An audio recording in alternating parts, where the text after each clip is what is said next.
Hi, I'm Christian. Welcome back to another On the Road video brought to you by ApplianceVideo.com.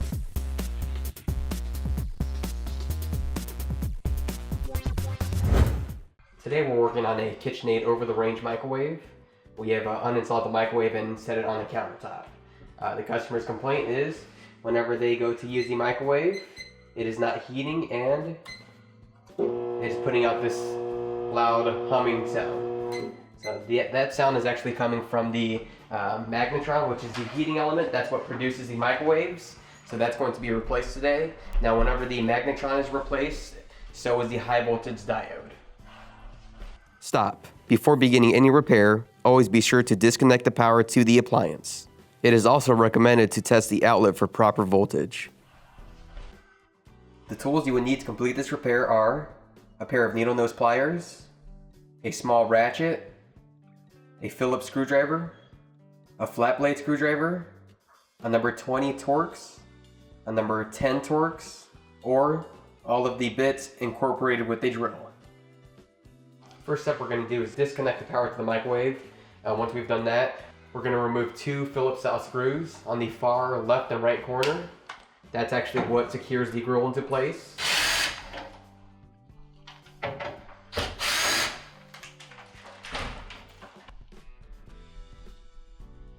Once the screws have been removed, the grill can now be removed as well. You just pull out and lift up. Once we've removed the grill, the next thing we're going to do is remove the actual outer wrap. To do so, we're going to have to remove all the Phillips style screws that are on the top. And there are several.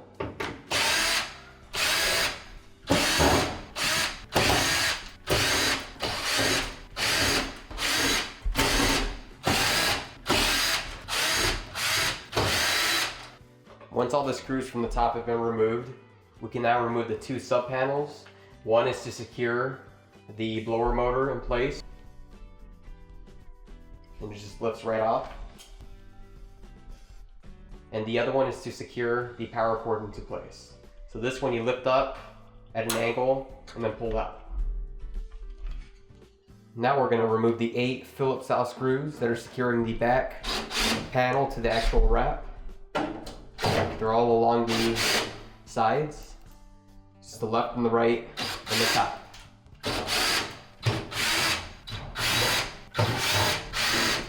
Now we can remove the 3 Phillips style screws on the bottom of the microwave on the left side. Once we're done with the left, we will go to the right.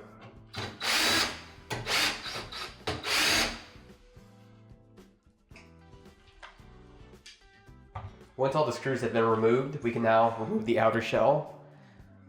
To do that, you want to grab where you can, pull out a little bit on the sides.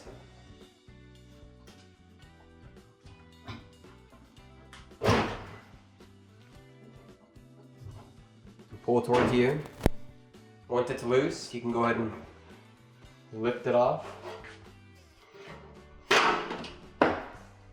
and set the shell aside. To access the Magnatron and the high voltage diode, we'll have to remove this sub panel here. To do so, it looks like there are 4 Phillips style screws.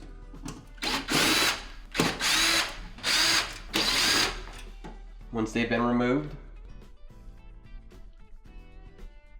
you're going to have to slide the panel left a little bit and then pull out. Now we're going to remove the second panel here. On this one there is also 4 Phillips style screws that you need to remove. Once the 4 screws have been removed, we can go ahead and pull it to the right and then towards yourself.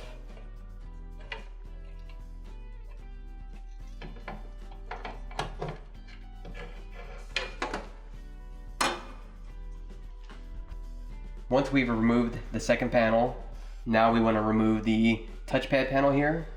To do so, there's 1 Phillips style screw. We want to go ahead and remove that. Then lift up on the control panel.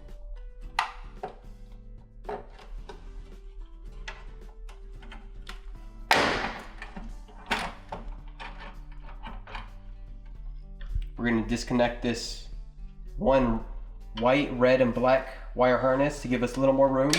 It just pulls right off. Now we're going to remove the screw that's right here that's actually mounting one of the interlock switches in place. To do so, it's going to be number 10's torque screw. Go ahead and remove that. After we have removed the number 10 torque screw from the front of the interlock switch holder, there's a cam on the inside of the interlock. So this cam we do have to set back in order to remove the interlock switch assembly. Once we've set it back, you just lift up on the interlock switch assembly and you can set it aside.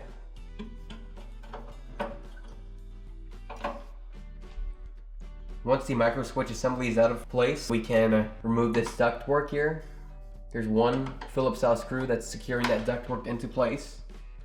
We want to go ahead and remove the screw. Once the screw has been removed, we can just angle this ductwork out of place. Now we may also have to disconnect this blue wire that goes to the Magnatron TCO. It's just a high limit thermostat.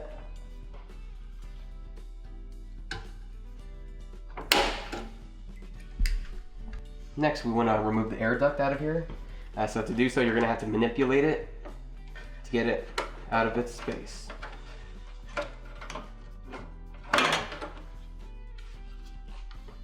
Now, before we go any further, by removing any more parts or installing any parts, we're going to go ahead and short the capacitor. Sometimes they do hold some voltage in there and it can be lethal. So we're just using 2 insulated screwdrivers, touching the top terminals to the bottom terminals.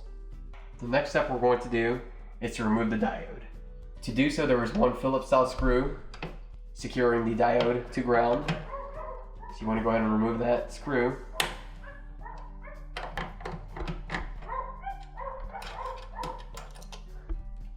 Once the screw has been removed, using a pair of needle nose pliers, you're going to disconnect the spade terminal on the diode to the connector.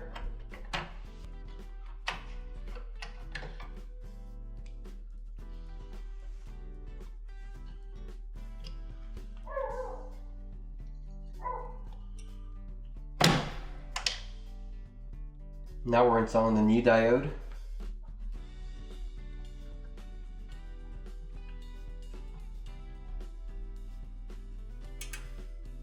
Now we're going to install the grounding screw for the diode.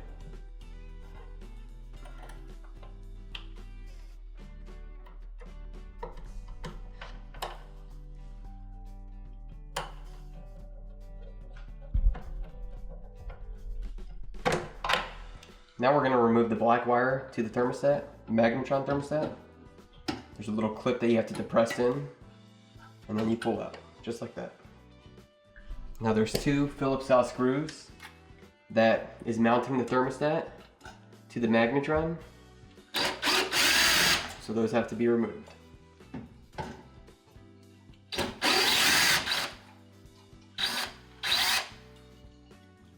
Next, we're going to disconnect the 2 wires for the Magnatron. It's this white one, just pull right out, and then the red one. Again, you just pull right off.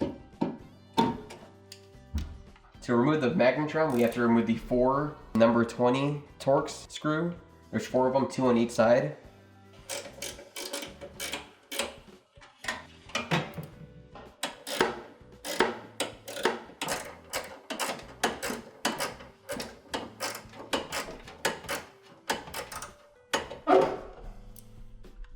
Once the screws have been removed from the Magnatron, we can go ahead and uninstall the Magnatron. To do so, you're going to have to manipulate the Magnatron.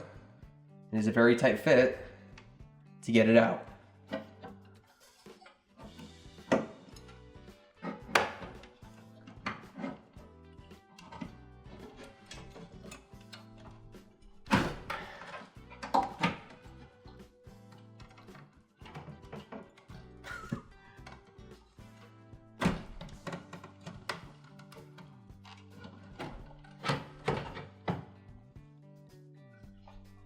Now we're ready to install the new Magnatron.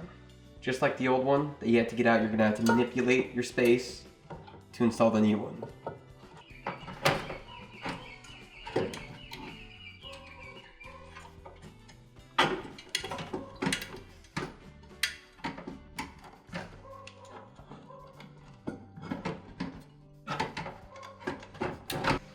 Once the knee magnetron is in position, we want to go ahead and remount the magnetron using the 4 number 20 torque bit screws we removed earlier.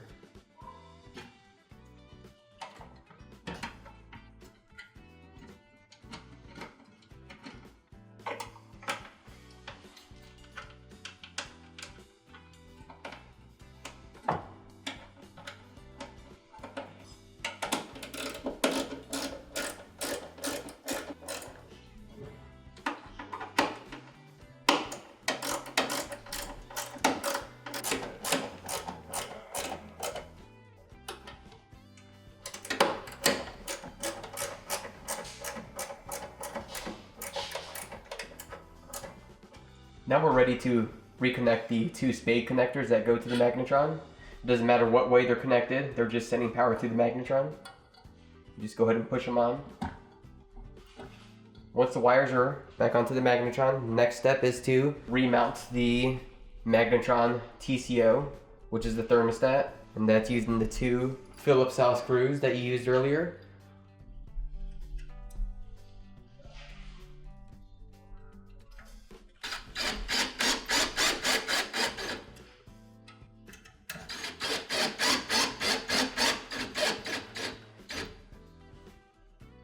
Once we have remounted the magnetron TCO, or the thermostat, we want to go ahead and reconnect the bottom wire, which was the black one, to 1/4 inch spade connector. Again, you just push it on. And this connector actually is a special connector because it has a little locking tab in place. So once it's inserted, you cannot take it off unless the tab is depressed and pulled. Next, we're going to replace the waveguide. Again, you're going to have to manipulate the area that you're working with.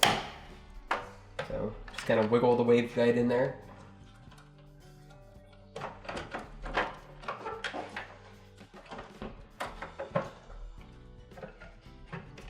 Once the waveguide is in place, make sure it's covering the magnetron in the front, just the front side here. Once the waveguide is in place, we can go ahead and remount the 1 Phillips style screw to hold the waveguide in place.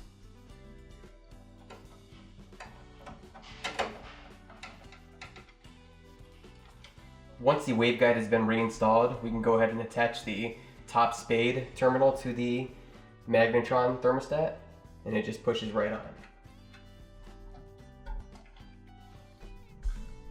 Once the waveguide has been reinstalled and the wires have been reinstalled to the thermostat, we want to go ahead and reinstall this side panel here. So to do so, you're just going to tuck the slip inside, line up the screw holes, and resecure the screws to their positions. There's 4 of them securing this panel in place. 2 on the top, 2 on the bottom.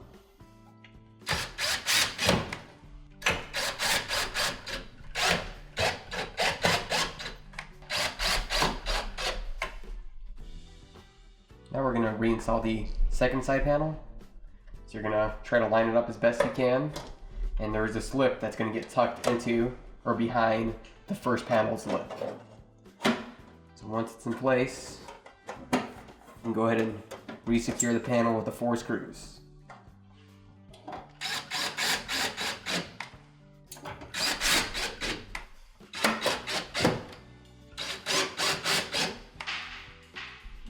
Now we're going to reinstall the top interlock switch assembly.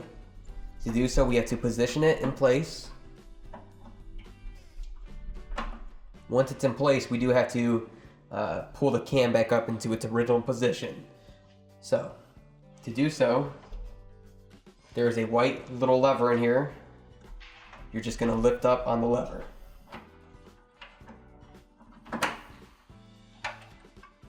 And you'll hear it snap into place. Once it's in place, we can go ahead and resecure the bracket assembly with the number 10 Torx screw that we removed earlier. Next, we're going to reconnect the wire to the control panel. It's the white, red, and black one. There's only one way for it to go onto the control panel, and it just slides right into place. Now we're gonna reinstall the control panel back onto the chassis. To do so, there's 4 clips. So you're gonna line up the clips to their openings. Once the clips are in their slots, you wanna go ahead and push the control panel down.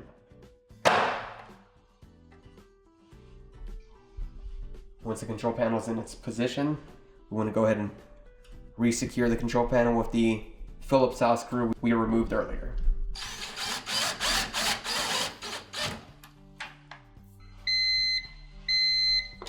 So before putting it back together, we want to test the microwave since we have it all apart. So we heated up this cup of water for a minute, and it is very warm. Now that we have tested the microwave and everything's operating correctly, we're ready to reinstall the shell into the chassis of the unit. The first thing we want to do is fish the power cord through the hole. Once it's started, we can go ahead and grab the shell, just bring it on the back side of the microwave, finish pulling the power cord through.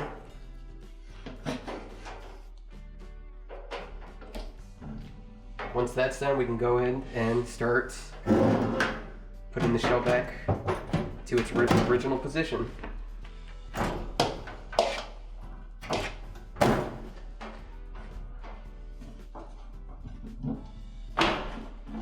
Now when you're doing the sides,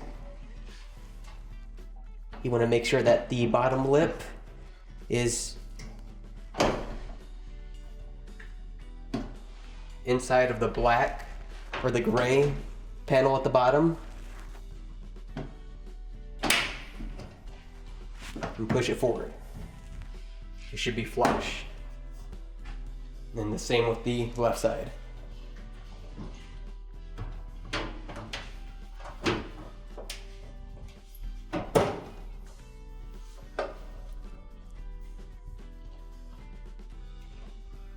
The last step to complete the repair is to go ahead and fasten all the screws on the top, the back panels, and the bottom sides.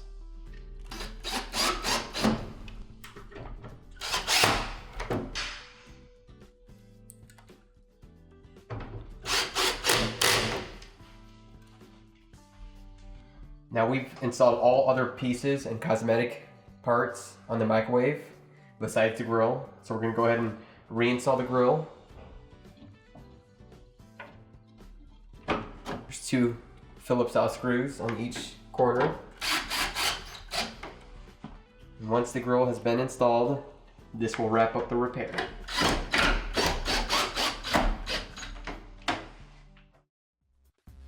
Thank you for watching another quality in-home repair video brought to you by ApplianceVideo.com.